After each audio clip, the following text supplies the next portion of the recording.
mi-aduc aminte că simțeam un miros înțepător și nu știam ce e aia. Aia era drojdia.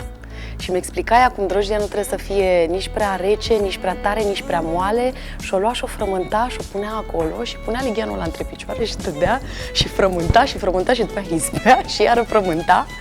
Și o punea în lighean, punea ștergarul peste și nimeni n-avea voie să ridice ștergarul sau să treacă pe acolo. Nimeni n-avea, că de ochi, că faci, că nu exista.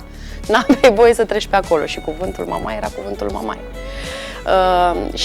Și acum maică mea face pâinea exact cum am învățat de la mamaie. Și iese pâinea exact cum o vezi. Așa iese.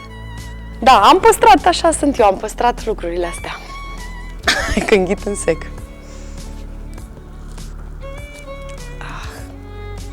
Stai să văd. Zice că nu se poate nimic fără sare.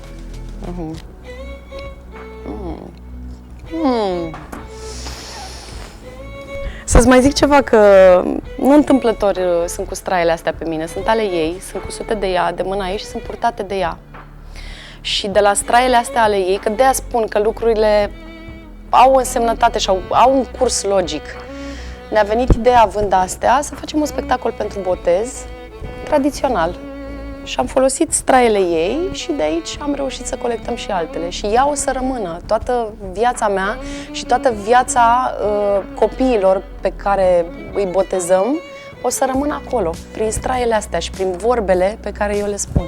Și că veni, știi, le zicem copiilor la botez, le dăm miere, le dăm o floare, le dăm așa și le dăm pâine de grâu curat să-ți fie traiul îndestulat.